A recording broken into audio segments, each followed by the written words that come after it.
Welcome friends हमारे YouTube channel help coffin पर। आज हम बात करेंगे मिसकैरेज के लिए कि मिसकैरेज या प्राकृतिक गर्भस्राव या गर्भपात या स्वतः गर्भपात किसे कहते हैं और ये क्या होता है।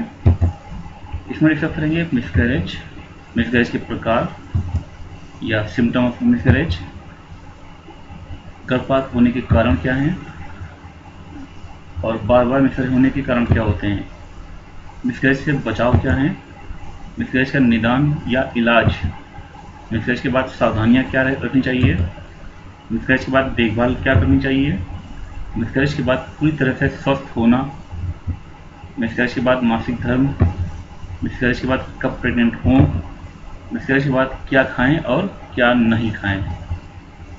तो सबसे पहले बात करते हैं मिसकैरेज के बारे में। गर्भावस्था के 20वें सप्ताह से पहले एक भ्रूण की मृत्यु हो जाने को प्राकृतिक गर्भस्राव या गर्भपात जिसे मिसकैरेज कहते हैं। मिसकैरेज को चिकित्सीय भाषा में स्वतः गर्भपात कहते हैं, लेकिन यहाँ स्वतः प्रमुख शब्द है क्योंकि केवल गर्भपात शब्द मिसकैरेज को परिभाषित नहीं कर सकता। मिसकैरेज होना आजकल बहुत आम बात हो गई है। बहुत से बल्कि अधिकतर गर्भपात गर्भावस्था की शुरुआत में ही हो जाते हैं और कभी कभी तो महिला को भी यह पता नहीं चल पाता कि वह गर्भवती है। इसलिए यह अनुमान करना थोड़ा मुश्किल है कि गर्भपात कितनी बार होता है। कुछ विशेषज्ञों का मानना है कि सभी निषेचित अंडों के आरोपण से पहले आधे अंडे नष्ट हो जाते हैं। ज्ञात गर्भधारण में लगभग 10% से 20% मिसकैरेज होते हैं। हालांकि यह अनुमान लगाया गया है कि कम से कम 30 से 60% प्रेगनेंसी गर्भावस्था के पहले 12 हफ्तों में समाप्त हो जाती है। 80% से अधिक मिसकैरेज गर्भावस्था के पहले 3 महीनों में हो जाते हैं, जो गर्भपात 20 हफ्तों की गर्भावस्था के बाद होते हैं। उन्हें लेट मिसकैरेज कहा जाता है। बात करें मिसकैरेज के प्रकार की, ये टाइप्स ऑफ मिसकैरेज। तो निष्गर्भपात यह तब होता है जब गर्भावस्था स्वयं समाप्त हो जाती है और इस दौरान कोई रक्तस्राव या अन्य लक्षण अनुभव नहीं होते हैं। कभी कभी मिसकैरेज होने पर जब तक रक्तस्राव नहीं होता भ्रूण गर्भ में ही बना रहता है। मिश्र गर्भपात का पता तब लगता है जब गर्भावस्था के लक्षण गायब होने लगते हैं और गर्भाशय में वृद्धि होनी बंद हो जाती है। इसका निदान अल्ट्रासाउंड टेस्ट द्वारा किया जाता है। धब्बेदार अंडाणु या ब्लाइटेड ओवम, यह भी एक प्रकार का शुरुआती मिसकैरेज है। इस स्थिति में अंडाणु आरोपित तो होता है लेकिन कोश सैक के अंदर भ्रूण विकसित नहीं होता। इसका निदान भी अल्ट्रासाउंड द्वारा किया जाता है। अस्थानिक गर्भावस्था, एक्टोपिक प्रेगनेंसी, जब अंडाणु गर्भाशय की बजाय फैलोपियन ट्यूब में आरोपित होता है उस स्थिति को एक्टोपिक प्रेगनेंसी कहते हैं। 1 से 2% गर्भधारण अस्थानिक होते हैं जिनका उपचार भी नहीं होता। अस्थानिक गर्भावस्था महिलाओं के स्वास्थ्य और प्रजनन क्षमता पर गंभीर रूप से प्रभाव डालती है। बात करें मिसकैरेज के लक्षण। मिसकैरेज के सबसे आम लक्षण या संकेत योनि से रक्तस्राव या पेट में ऐंठन होना है। अन्य लक्षण इस प्रकार हैं। योनि से रक्तस्राव स्पॉटिंग, खून के थक्कों या अत्यधिक रक्तस्राव के रूप में भी हो सकता है। यह रंग में भूरे या गहरे लाल रंग का भी हो सकता है। माहवारी जैसे ऐंठन या दर्द भी मिसकैरेज के संकेत हैं। इंग्लैंड की NHS के अनुसार योनि से तरल पदार्थ के डिस्चार्ज या ऊतक के रूप में भी कभी कभी भ्रूण निकल जाता है, जिसे मिसकैरेज का संकेत कहते हैं। गर्भावस्था के लक्षण जैसे स्तनों में असहजता महसूस होना या सुबह उठते ही उल्टी आना, मॉर्निंग सिकनेस आदि कम होने लगते हैं। हालांकि गर्भवती होने के बाद योनि से किसी भी प्रकार का रक्तस्राव होने पर तुरंत डॉक्टर से संपर्क करें। मिसकैरेज होने के कारण क्या हैं? अधिकांश मिसकैरेज तब होते हैं जब जन्म लेने वाले बच्चे को मृत्यु का कारण बनने वाली आनुवंशिक समस्या होती हैं। आमतौर पर ये समस्याएं मां से संबंधित नहीं होती हैं। मिसकैरेज के अन्य कारण संक्रमण, मां के कुछ रोग जैसे शुगर या थायराइड होना, हार्मोन की समस्याएं जैसे प्रोजेस्टेरोन की कमी या एस्ट्रोजन की अधिकता, प्रतिरक्षा प्रणाली प्रक्रियाएं, मां की शारीरिक समस्याएं, गर्भाशय संबंधी असमानताएं। मिसकैरेज का अधिक खतरा होता है यदि महिला 35 साल की उम्र से अधिक है, शुगर या थायराइड जैसी बीमारियों से ग्रस्त हैं, 3 या 3 से अधिक गर्भपात हो चुके हैं, सर्विकल अपर्याप्तता, कभी कभी मिसकैरेज गर्भाशय ग्रीवा की कमजोरी के कारण भी होता है, जिसे गर्भाशय ग्रीवा की क्षमता में कमी कहा जाता है, जिसमें भ्रूण गर्भ में नहीं रुक सकता। इनकॉम्पिटेंट सर्विक्स से मिसकैरेज आमतौर पर दूसरी तिमाही में होता है। गर्भाशय ग्रीवा की कमजोरी के कारण होने वाले मिसकैरेज के कुछ लक्षण होते हैं, जैसे महिला को अचानक दबाव महसूस हो सकता है और बच्चेदानी फटने की वजह से पानी निकलने लगता है, जिस दौरान भ्रूण दर्द के बिना गर्भनील से निकाला जा सकता है। आमतौर पर लगभग 12 हफ्तों में कमजोर गर्भाशय ग्रीवा की इलाज सर्कलिंग टाँके लगाकर किया जाता है, जिसके अगले गर्भधारण में यह समस्या उत्पन्न न हो। बार बार मिसकैरेज होने के कारण अधिकतर मिसकैरेज गुणसूत्र या आनुवंशिक जेनेटिक असामान्यताओं तथा अचानक दुर्घटना होने के कारण होते हैं। यह असामान्यता अंडाणु, शुक्राणु या प्रारंभिक भ्रूण से आ सकती है।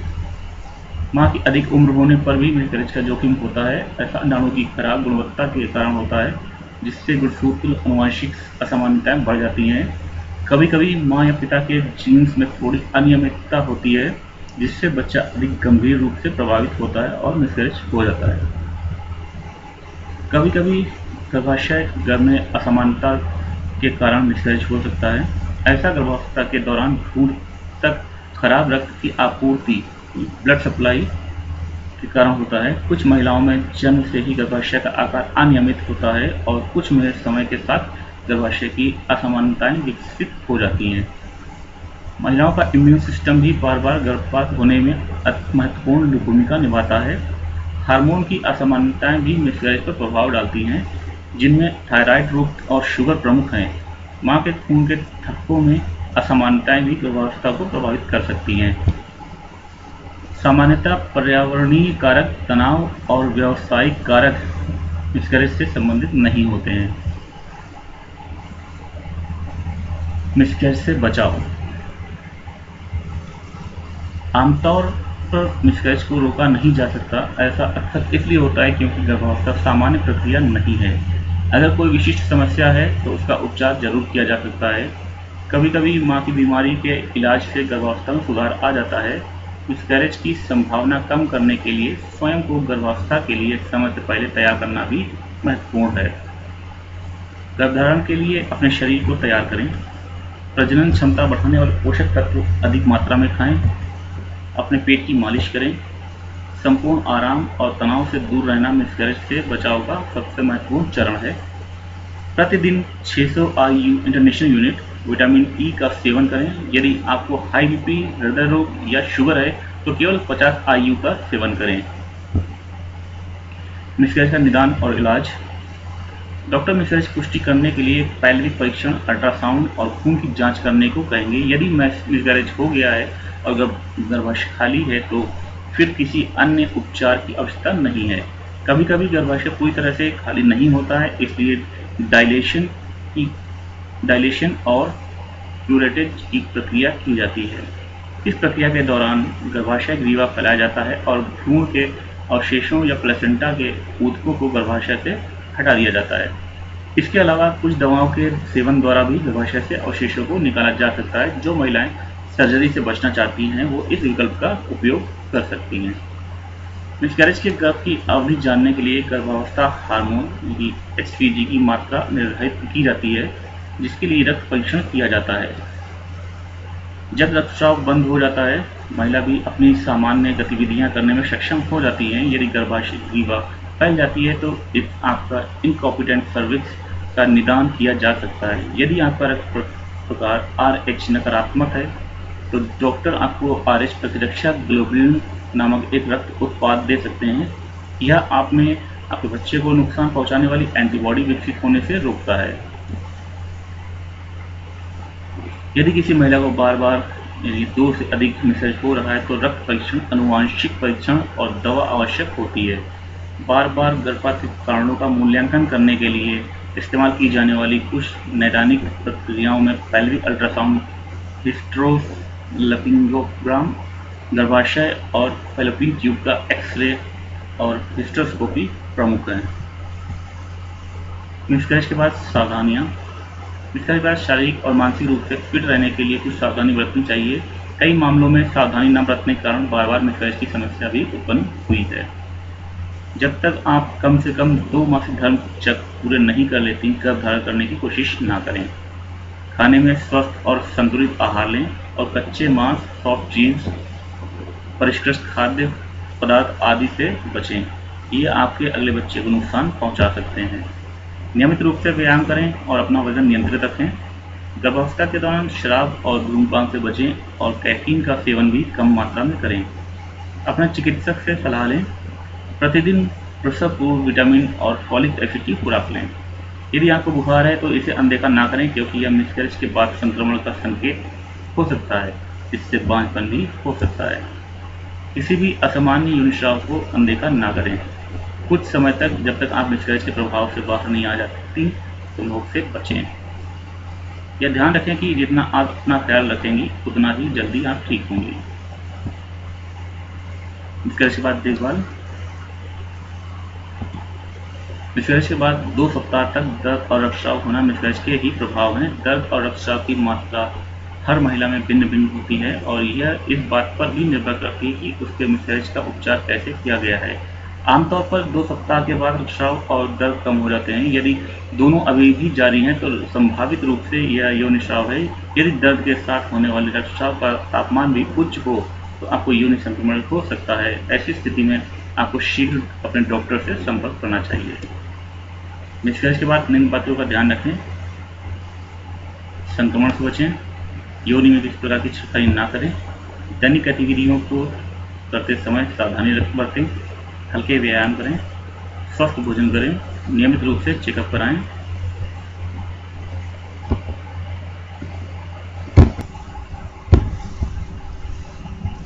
मिसकैरेज के बाद कब प्रेग्नेंट हों।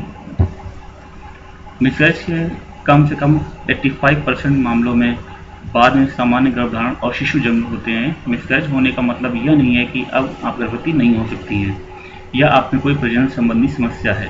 लगभग 1% से 2% महिलाओं में बार बार गर्भपात 3 या अधिक भी होता है। कुछ शोधकर्ताओं का मानना है कि यह एक स्वतः प्रतिरक्षी प्रक्रिया, जिसे ऑटोइम्यून रिस्पॉन्स के कारण होता है। इसमें आपका शरीर स्वतः प्रतिरक्षा यानी ऑटोइम्यूनिटी के दौरान आपका शरीर अपने ही तत्वों को नहीं पहचान पाता है और उन्हें बाहरी तत्व समझकर नष्ट कर देता है। यदि किसी महिला को लगातार 2 गर्भपात हो चुके हैं तो आपको गर्भधारण करने का प्रयास करना बंद कर देना चाहिए। गर्भ नियंत्रक का इस्तेमाल करना चाहिए और गर्भपात के कारणों को जानने के लिए डॉक्टर से जांच करवाने की सलाह लेनी चाहिए। डॉक्टर से अपनी अगली गर्भावस्था पर चर्चा करें। कुछ डॉक्टर दोबारा गर्भधारण करने से पहले एक निश्चित समय सीमा मासिक चक्र से 3 महीने तक का इंतजार करने की सलाह देते हैं। दोबारा मिसकैरेज को रोकने के लिए डॉक्टर आपको प्रोजेस्टेरोन हार्मोन आरोपण की आवश्यक आदि लेने को कह सकते हैं। मिसकैरेज के बाद पूरी तरह से स्वस्थ होना। मिसकैरेज के बाद शरीर को पूरी तरह से स्वस्थ होने में कुछ दिनों से कई महीनों तक लग जाते हैं। हालांकि योनि से रक्तस्राव 1 सप्ताह तक और पेट में दर्द 2 दिनों तक भी हो सकता है। मिसकैरेज हमेशा आपके जीवन को बर्बाद नहीं करते हैं, वे आपको अपने शरीर को बेहतर तरीके से समझने का मौका भी देते हैं, जिससे आप सही तरीके से और चिकित्सा सेवाओं के साथ भविष्य की योजनाएं बनाएं। कुछ महिलाओं को इस घटना से नई गर्भावस्था शुरू करने में मदद मिलती है। कुछ लोगों को भावनाओं के दर्द से दूर जाने के समय बहुत समय लगता है। इस दौरान आप अपने साथी को एक दूसरे की भावनाओं को साझा करना चाहिए। मानसिक और शारीरिक रूप से मजबूत होने से आप जल्द बेहतर होंगे। मिसकैरेज के बाद मासिक धर्म। मिसकैरेज के 2 सप्ताह बाद ही अंडाशय से अंडे का उत्पादन होने लगता है। मिसकैरेज के बाद आपकी पहली माहवारी 4 से 6 सप्ताह के भीतर होनी चाहिए। यह सुनिश्चित करने के लिए कि आपका गर्भाशय सामान्य आकार में वापस आ गया है या नहीं, आपको मिसकैरेज के 6 हफ्तों बाद डॉक्टर से परीक्षण कराना चाहिए। आप टेस्ट के परिणाम जानने के साथ मिसकैरेज से जुड़े प्रश्न भी डॉक्टर से पूछ सकती हैं। मिसकैरेज के बाद क्या खाएं? आयरन युक्त आहार, जिसमें फलियां, हरी पत्तेदार सब्जियां, ब्रूसल्स स्प्राउट बंद गोभी, किशमिश, मसूर की दाल, सूखे आड़ू, कद्दू के बीज, सोयाबीन, तिल का मक्खन, ताहनी जिसको बोलते हैं, ब्राउन राइस, डार्क चॉकलेट, गुड़। कैल्शियम युक्त आहार, दूध, दुग्ध उत्पाद, सैल्मन और सार्डिन जैसे समुद्री भोजन, सूखे मेवे, सोया, हरी पत्तेदार सब्जियां, आहार जिन्हें खाने से अच्छा महसूस कराने वाले हार्मोन रिलीज होता है, फलियां, नट्स, चॉकलेट और फलों और सब्जियों का सेवन करें। मिसकैरेज के बाद क्या ना खाएं? कम फाइबर स्टार्च, इंस्टेंट चावल, अंडा, नूडल्स, मिठाई में टॉफी, कार्बोनेटेड ड्रिंक्स, वसा युक्त दूध, मक्खन, पनीर, वसा युक्त दूध, सोया उत्पाद, सॉफ्ट चीज, अपाश्चुरीकृत डेयरी उत्पाद, कच्चा मांस, समुद्री भोजन यानी मछली आदि, जंक फूड, हो सके तो जंक फूड बिल्कुल ना खाएं। Thank you friends.